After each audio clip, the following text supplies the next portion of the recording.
just talking with the organization is that getting volunteers. It's been difficult to get volunteers, and as we know, fire departments in our COG have disbanded because they can no longer, the cost of having a fire department is great. So anyways, that is one issue I think that Patrick wanted to start. He was very successful with the police chiefs group and moving on to the fire group. Another area was a GIS mapping of our roads and saying whether it's a state road, local road, or a private road on our, and put it on a GIS map. I think little Glen Osborne has a lot more private roads than most, truthfully. Some we didn't even know about.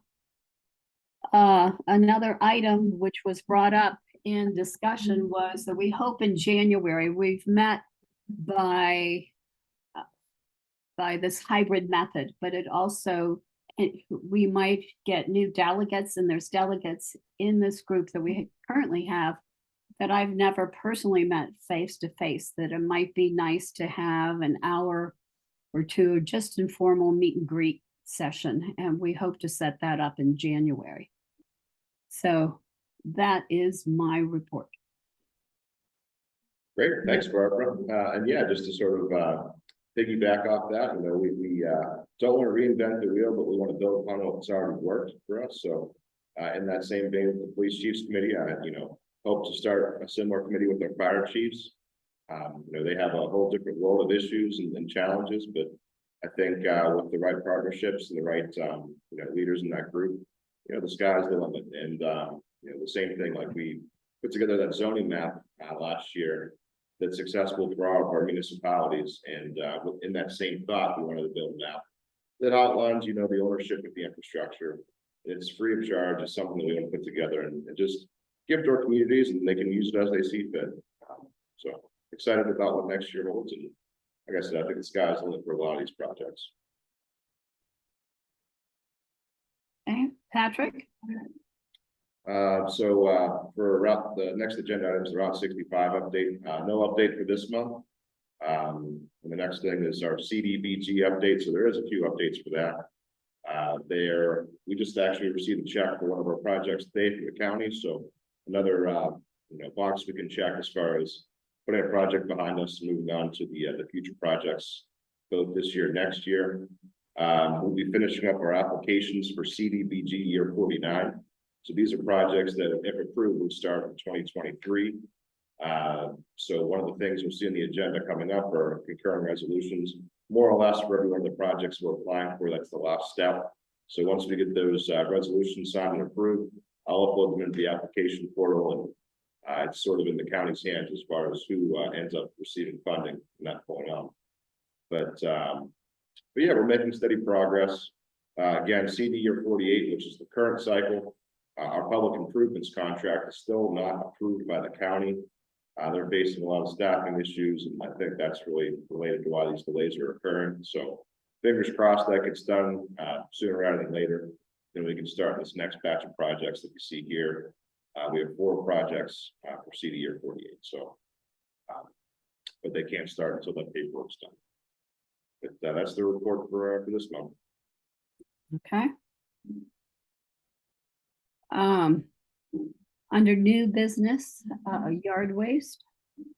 Real quick for the executive director's report. Oh, I'm sorry. Just to give a brief update, a lot of things are happening with our police chiefs committee. 2 of them are an active shooter training we're going to have on November 21st and 22nd.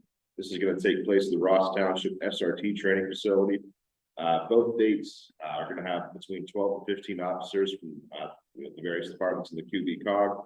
So this is something that Ohio Township really took the lead on as far as organizing and sponsoring the training.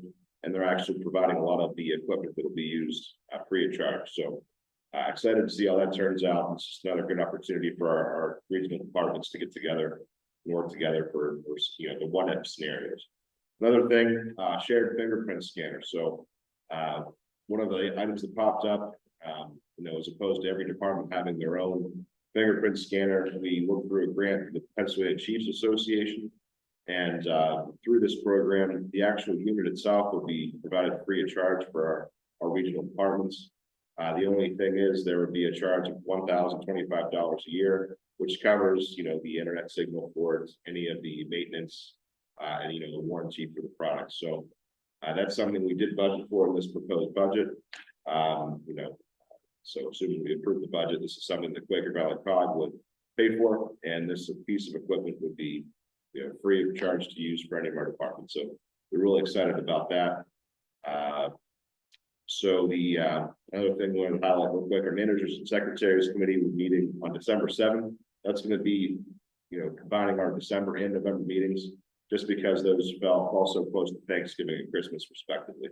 That's going to be an in-person exclusive meeting. We're going to be catering with lunch for our group there. So really excited for everyone to get together there and close up the year behind. Another thing I wanted to highlight, one of the things we talked about last month was municipal advertisement requirements. Just acknowledging that one of our local papers, the Bellevue Citizen, is going to cease operations as far as a printed edition on January 1st. So we all agreed that we wanted to put a letter together for our local representatives and senators. That was put together, signed off by Barbara and myself, and I sent that on to our 4 House of Representative members and 2 state senators. We did receive some feedback, from Valerie Gatos and Devin Robinson's office, and they acknowledge this is definitely a challenge. A lot of the way word is spread and the way citizens follow the news maybe isn't the same as it was when these laws were passed. So I'm hopeful that maybe this letter helps move the ball in the right direction. But it's been done, and what I'd recommend for all of our communities is to sort of follow suit with their own letters. And I sent this out to our managers group so they can copy and paste it if they like, or they can, add their own flair to it. But I think just keeping this in front of our elected officials, it's not a bad thing, right? So we'll see where it goes, but that first step was made. So Patrick, Glenn Osborne did write a letter. Great. And another thing, just to sort of highlight again, our GIS roadway map, I think 13 or 12 of our member communities have provided those private streets if there are any in their communities. So that map is, it's being built with the data we need. We have almost all of it, so I'm excited to see where that goes. Another note for our police group. So we applied for another latent evidence grant, and that's the same grant that had that camera system that we talked about. So we also received another $13,379 worth of equipment for a fuming chamber and an evidence drying cabinet. And this is this equipment, again, along with the camera, is open for any of our police departments to use. It's currently being housed in Ohio Township's police department, but it's almost $20,000 worth of equipment that we were able to receive just by applying as a group through the PA Police Chiefs Association. So really, really happy to see that. Again, with that group, the sky's the limit. I think these agencies like to see these departments work together. So really happy to see that. And the yard waste recycling, real quick update on that. So we actually had data provided by Michael Brothers for the month of November. So about halfway through, but we have 4 users, 2 from Avalon, 1 from Ben Avon, and 1 from Swiftly to this month. So again, it's small but subtle progress. Hoping that as these individual users start using it, they tell their neighbors. We did spend about $50 worth of advertising on Facebook. I think that was able to open up a lot of eyes and interactions as well. So what I ask is just keep spreading the word in your communities, and we'll sort of evaluate this at the end of spring and see how well it was used. That's all I have for you. Okay, any comments or items for discussion? Okay, we can,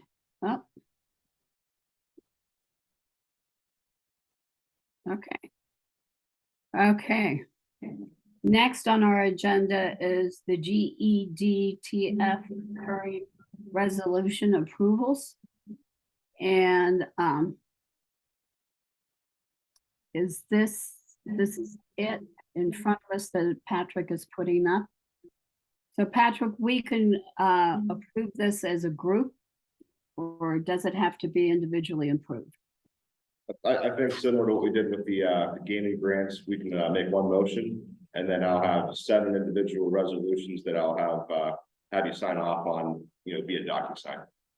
Okay, I'll accept a motion from the group to vote on to approve the GEDTF grants. Is there such a motion? Where's Julie? GS can look out. I'll make the motion. Okay, is there a second? John Stefanski, yes. Thank you. All those in favor signify by saying aye. Aye. Aye. Aye. Okay, the motion is approved. Thank you. And just to highlight real quick, we have 7 applications. They vary in their monetary request. But real quick, we have Bellevue applying for 2 demolitions, 134 Mead Avenue and 325 Blazer Avenue. Hayesville Borough, that unfortunately was not accepted, so this will not be one of the 7. It got kicked back at the last minute from the county. I did alert the Hayesville officials of that. Lee Township is applying for a sidewalk replacement project for 88 ramps and clients there, $145,000. Leedsdale is applying for 88 parking pads in front of their municipal building. That's totaling $27,000. Leedsdale again is applying for a blight remediation grant for 189 and 300 Beaver Streets, $36,000. Sewickley Borough is applying for a sidewalk grant project to follow ADA compliance, $110,000. Then we had a couple larger grant requests, and these sort of fall outside of our public improvements, but I'm excited to see we did get these applications. So the Edgewood Municipal Authority applied for over $1 million, so just over $1 million in funding for the Big Sewickley Creek waterline replacement project. And this is going to take place in both Leedsdale and Lee Township. And then the Sewickley Borough Water Authority is applying for $185,000. And this project would impact Glen Osborne residents as well as Hayesville residents. So with those 2 projects, they're not COG members, but they do benefit COG communities. So in the past, we facilitated these applications. So a little bit of a different process than our 88 projects, for instance, but yeah, I'm pretty excited. I think we put together some pretty competitive applications, and this will be the last step for those projects. Okay. Any questions or discussion? Just a quick question. So for the water line replacement, is there income requirements for that, or is just a different category? So each one of those projects has to do a door-to-door income survey. So I think 75 households were for the Big Sewickley Creek watershed one, and 29 households were for the Glen Osborne Hayesville one. So they did do that income survey. We submitted those in our application. So assuming they meet the threshold there, they would qualify for these batch funding. Okay, thanks. Okay, any other questions? Okay. Moving on to the next agenda item, the waste and recycling fuel adjustment cost. So this the 11B was the executive director's performance review.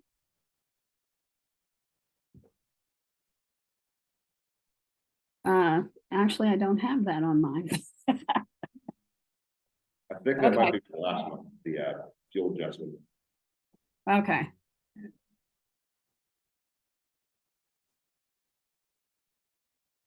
Okay. This is, we did an executive, actually Marty McDaniels came up with the approval of myself, Julie Barnes, came up with a questionnaire for Patrick to answer on the performance review. And then we met with Patrick, about his performance review, and he Do you have the tool? Oh, it's the attachment. Do you want to put that up? There we go. I assume that everybody has seen this. Patrick did go through and fill it out. If anybody, we can certainly take this every year and adjust it and tweak it, because there were some things that were redundant in it. In the performance review also, we have the special projects.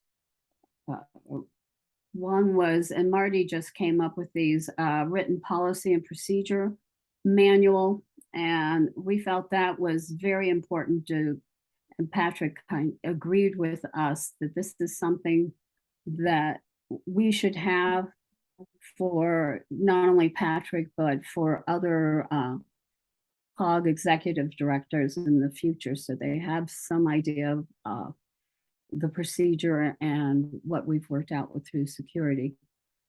On here, we have the website update, an effort to approve relations with non-COG member communities, ring binder to each board member, and also to each new board member, so they have an idea what the COG's about, the history of the COG, and what's expected of them as a board member. Anything else you would like to say, Patrick or Julie? No, just that it was a good discussion, and I think as a group, we came up with goals. Yes. And, yeah, and we kind of agreed on the goals, and I'd like to hear if anyone else had any feedback on the goals that are in there.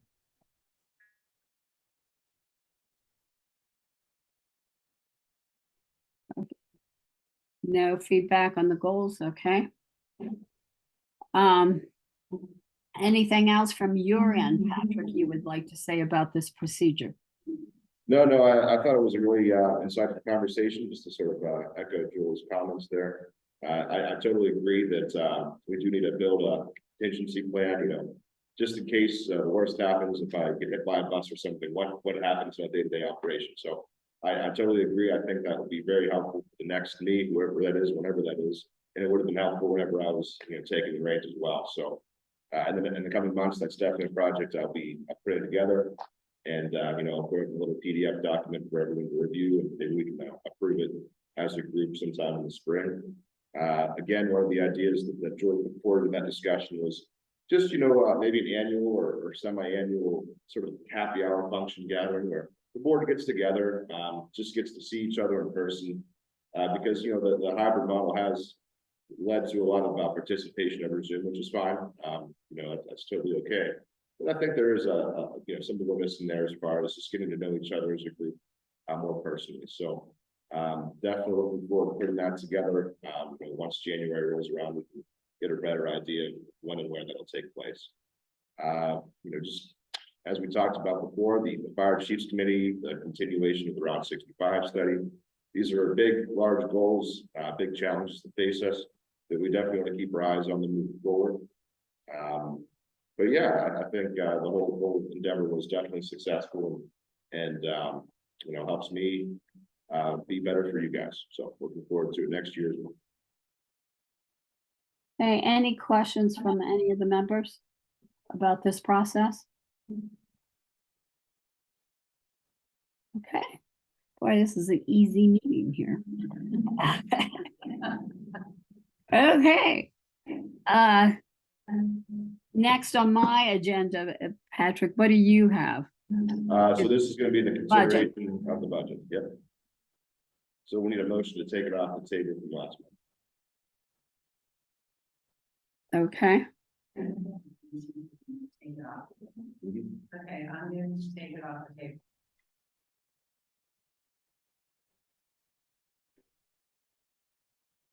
I didn't hear that. No, I make a motion that we take the consideration of the 2023 fiscal budget off the table from last month, so we can consider it now. Okay. Thank you. Any other questions about the budget? And can anyone second that by chance? Oh, sorry. Is there a second to take this off the table? Second. Okay. Any discussion about the budget? So I can just run through it real quick. I mean, it's Sure. definitely one of the, it's an important topic, so I'll just go over the highlights. The regional asset revenues last year saw a substantial increase. So we're projecting, we get monthly reports from the county. We're projecting those revenues to stay about the same as the last year. So you might pick up that that's a pretty big chunk of revenue that's in the budget this year that we didn't really know this would be the budget last year. And again, that's based off of sales tax revenue that's received every month, and it's a 0.25% overall that we receive if there's an increase year over year. 2022 also saw, a really big increase in our recycling revenue from our recycling performance grant. So again, that's a higher number than we have had in the past that we're budgeting for, around $20,000. We're budgeting for 2023. We're projecting a decrease for our project management and community block development grants. Just noting that, we're a little more efficient than I think we have been in the past. We're spending a little less time every week with those projects. Just playing a little more conservative. If we end up spending more time, we obviously apply for more money from the county, but just budgeted that down a little bit.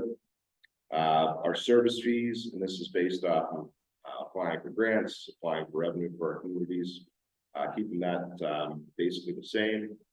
Our 5-year waste and recycling contract, again, that's a new wrinkle in our budget that just popped up last year. This is a quarterly fee we get from waste management, and it's $1 every year for every household in our participating communities.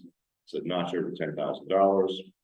General operating costs, our rent, our telephone, internet, technology expenditure is projected to remain the same.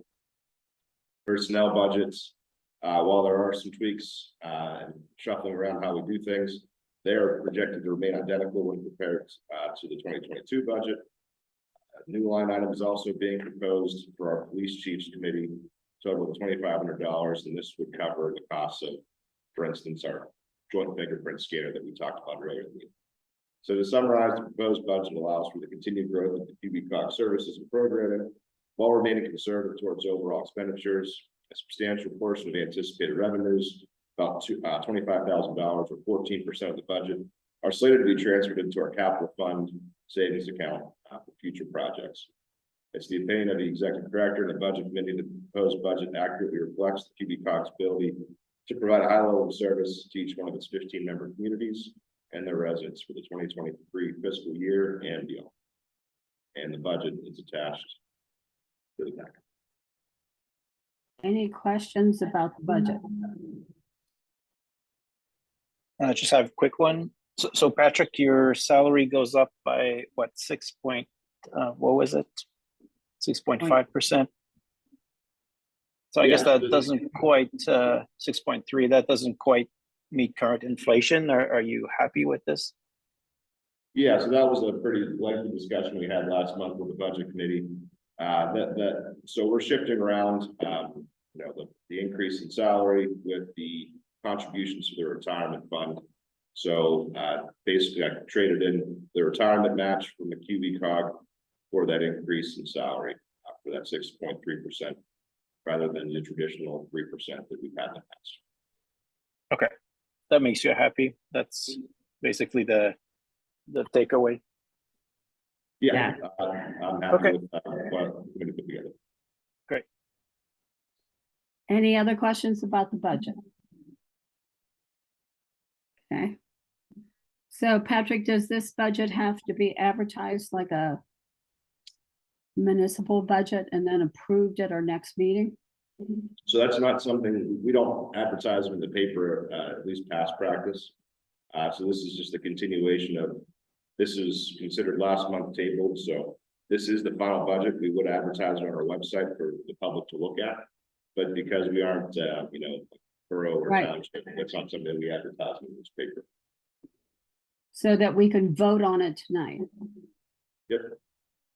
Okay, I'll take a motion to accept the Quaker Valley COG 2023 budget. I'll make the motion. Is there a second? Second. All those in favor signify by saying aye. Aye. Aye. Aye. Any nays? I don't hear any. The budget is passed. Yeah. Okay, Patrick, now that I'm on the right agenda, concerns of the delegates, could we go through the communities that are in attendance and see if anybody has any concern?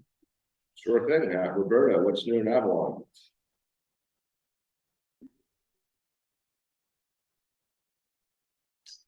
Okay, don't hear from Roberta, so, Carmi, anything in Bell Acres you wanted to bring to the group's attention? Nothing to report. Thank you. Tavia, anything in Van Allen? No, nothing this month. I'm on the call too, Patrick. Yep, Sabrina, what's new in Bellevue? Not much. No, you're good.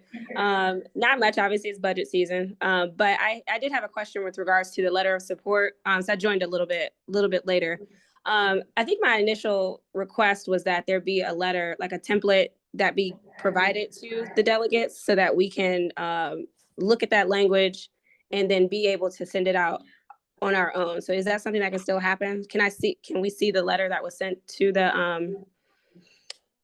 the state reps and the officials responsible for looking into this on that level? Yeah, no doubt. We sent it out to the managers group, and I could definitely send it out to our delegates group too. So, again, I think the more the merrier in that regard, the more letters we can get in front of our senators and representatives, I think the greater our chances of getting something done are. So I can definitely send it out to you guys tomorrow morning. Okay, you said it was sent to the borough managers? Yep. Mhm. Okay, can you ensure that anything that goes to our borough manager, I'm copied on? Sure. Obviously that's relevant, just because, we have the legislative power, it's for this type of stuff, it's probably easier for us to discuss with other legislators. Yep. I'll send it out to the group tomorrow. Okay, I appreciate it. Thank you very much. And thanks for everybody for voting on that.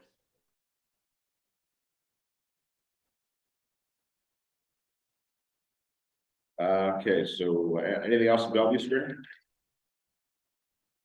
Not at this time. We did, Dan McKelvey and I did launch an initiative called Bellevue Borough Talks, which is a survey that's designed to gather community input on what's important to them outside of the setting of council that can be a little bit stuffy and perhaps intimidating.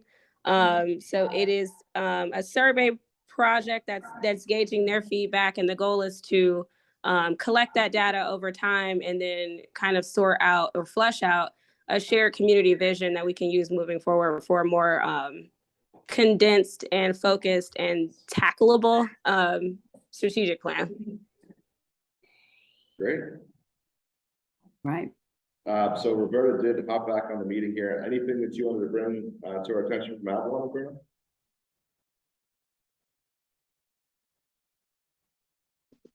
Patrick, can you hear me?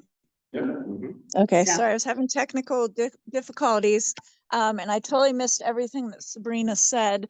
So I have to ask, did she mention our Crossborough Light Up Night on December 3rd?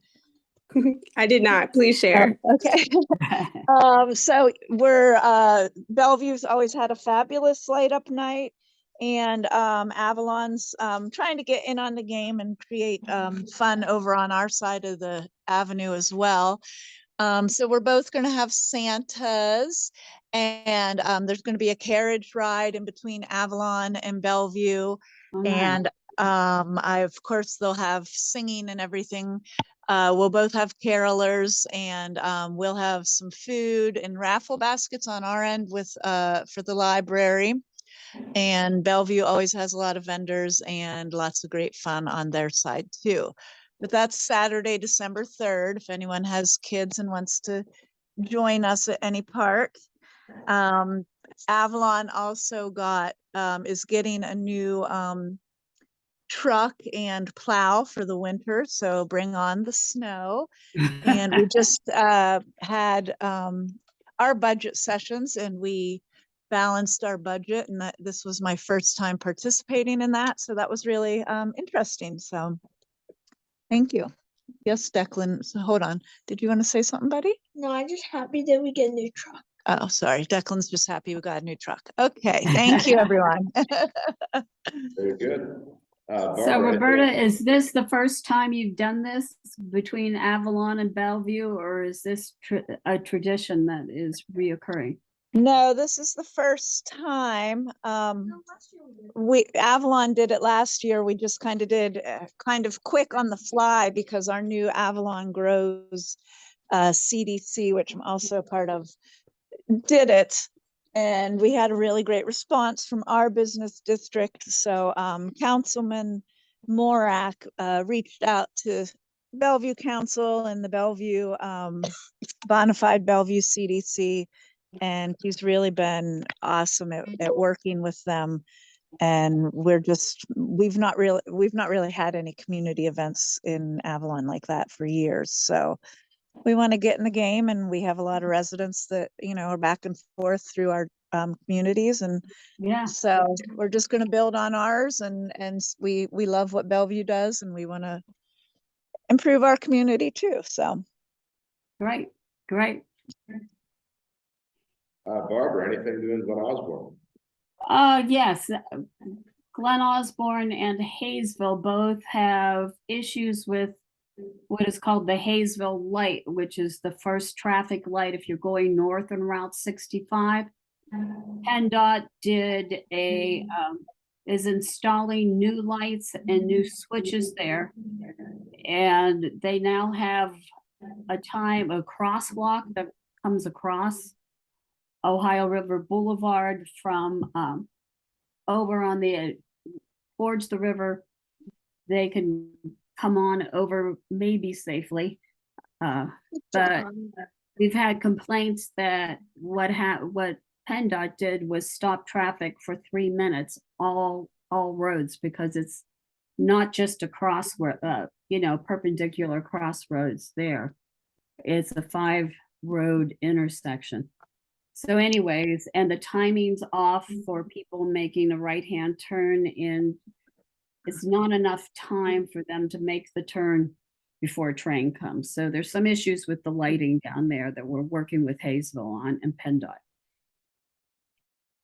Yeah, I did see that email come through from Amy regarding Yeah. those issues, so. Well, it came through from Glen Osborne the night before, so it was very. Amanda, anything in Hayesville that you wanted to bring up? No, I think Barbara pretty much covered it there. I'm the one who actually raised the concern about the issue on Hayesville with the lights. Yeah. Because the school buses in the morning, especially my son, the only reason I say this specifically is because my son takes the Parkway bus in the morning, so it's before the high school, but it's taking the bus at least 8 to 10 minutes to cross, to get across the intersection to get to the school, to carry on with the school, which is causing, delays with the school schedules, the bus schedules and things like that. So, but hopefully we can get that addressed sooner than later. Yeah, please keep us in the loop, and if there's anything we can do, we will definitely help out as any way we can. Absolutely. Thank you. John Sebastian, anything in Kildare? Not really. Things are going smoothly. John, anything in Leet? I just want to say to Barbara's point about the fire chiefs meeting, I think it's a great idea. Marty brought that up to me in one of our workshops on our budget. And having been an active fireman, I understand the plight they have. And it'd be great that these fire chiefs get together just like the police chiefs and hope to work out a plan, because it's tough getting those people to get in and be committed to the training that's required and the constant updates. It is a strong commitment in today's world. It's pretty tough. So that's all I had. Thank you, sir. Julie, anything in Swift? I want to invite everybody to Swiftly Flag Night on Friday, December 2nd, from 5 to 9 p.m. We'll have food trucks and music and caroling and fireworks. And some horse-drawn carriage rides. And other things, there's a lot of stuff that happens at the churches and the libraries, so it's a really fun night.